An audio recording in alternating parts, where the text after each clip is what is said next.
بہت ساری جب آپ دعائیں پڑھتی ہیں تو اس کے اندر ظاہر لوگ چاہتے ہیں کہ ہماری ساری دعائیں قبول ہو جائیں،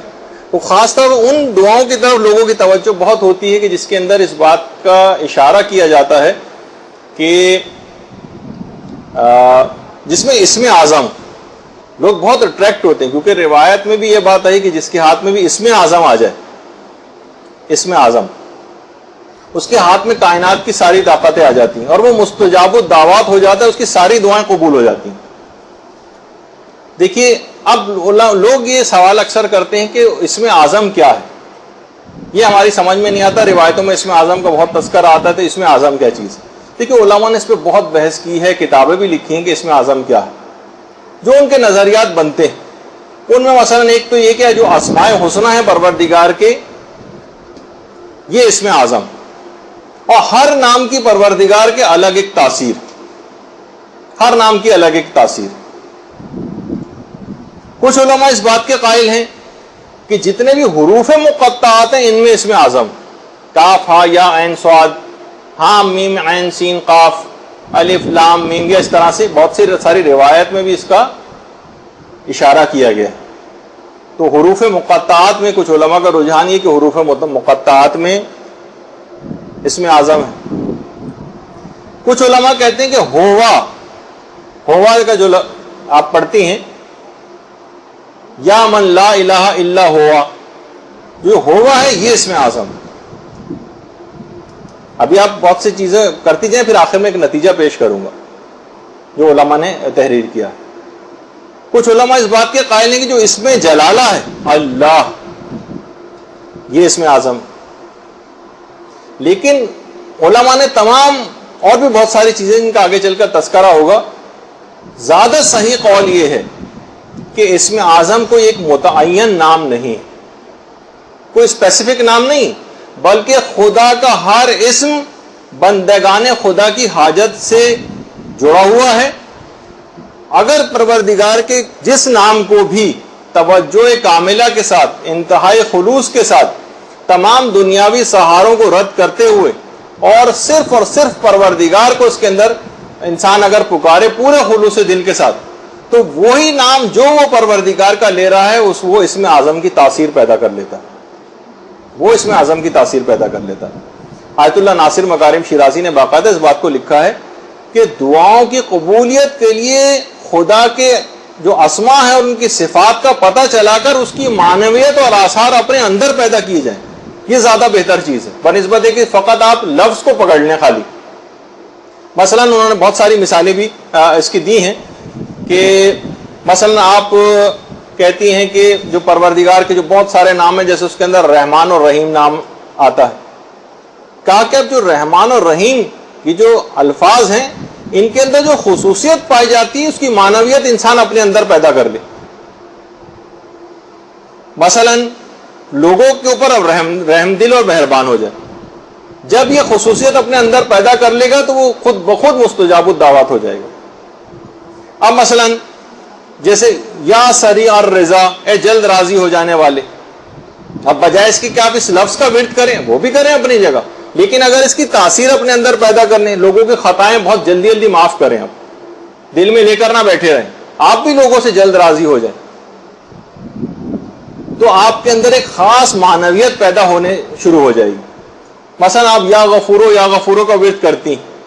وہی چیز آپ کے لیے اسم اعظم بن جائے، آپ لوگوں کی خطاؤں کو آپ زیادہ سے زیادہ معاف کریں، آپ بھی تو لوگوں کے لیے غفور بنے۔ جب یہ معنویت آپ کے اندر پیدا ہو جائے گی، آپ لوگوں کی خطائیں معاف کریں گی، اب خود بخود وہ معنویت پیدا ہونے کی وجہ سے آپ جو دعائیں کریں گی وہ دعا قبول ہو جائے گی، آپ خود مستجاب الدعوات ہو جائیں گے۔ تو جب ہی علماء یہ بات بیان فرماتے ہیں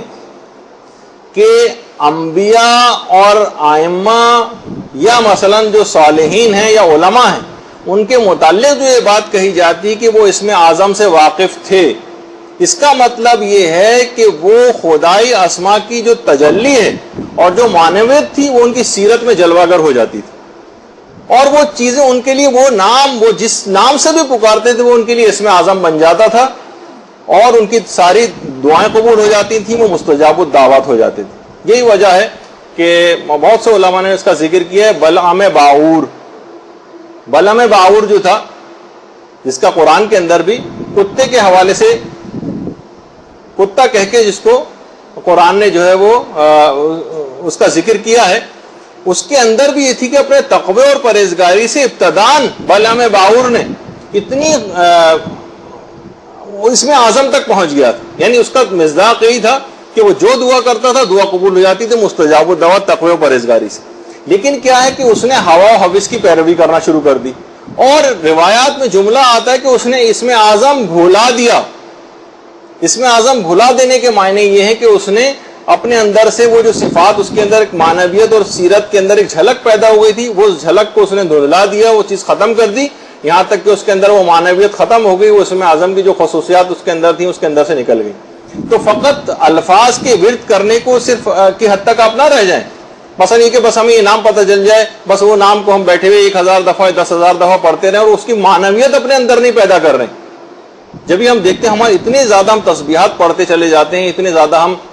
اذکار پڑھتے چلے جاتے ہیں، اور وہ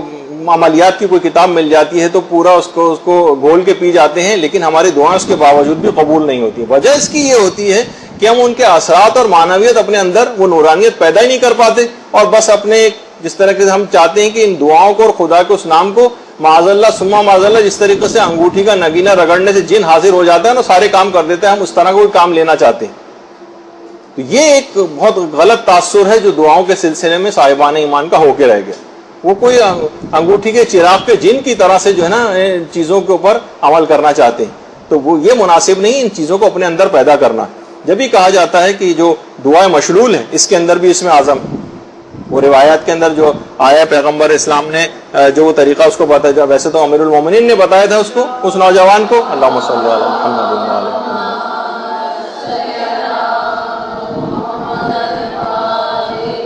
اس گناہگار نوجوان کے جس کا اس گناہ کے نتیجے میں جسم شل ہو گیا تھا اور مفلوج ہو گیا تھا وہ. تو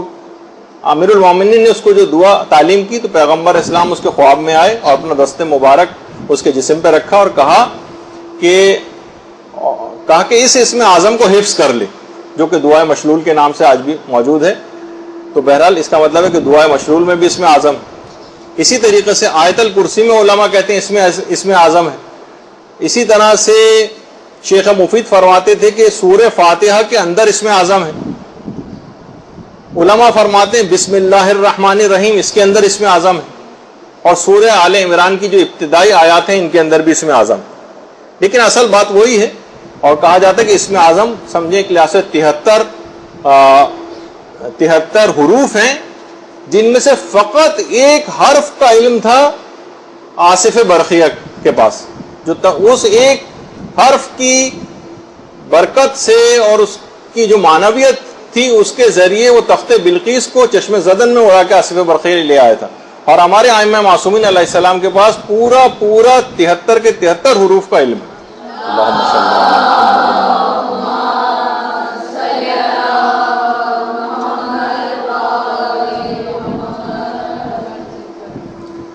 تو یہ اپنی جگہ پہ بات رہی. تو بہرحال آپ نے اب دعاؤں اور اذکار کے سلسلے میں خواتین اصل میں بہت زیادہ اس طرف متوجہ ہوتی ہیں، بہت زیادہ اذکار مردوں کی نسبت کہیں زیادہ اس طرف مائل ہوتی ہیں. تو ان کے دماغ میں چیز رہے کہ پروردگار کا جو بھی نام آپ لے رہی ہیں وہ صفت کو اپنے اندر پیدا کرنے کی کوشش کریں، لوگوں میں اس کا اظہار کریں، اس کی تجلی اپنی ذات کے اندر پیدا کریں، پھر خود بخود مستجاب الدعوات ہو جائیں گی، اور جو نام بھی آپ پروردگار کا اس وقت لیں گی وہی آپ کے لیے اس میں اعظم کا کام دے گا. رحمتک یا ارحم الراحمین وصلی اللہ علی محمد و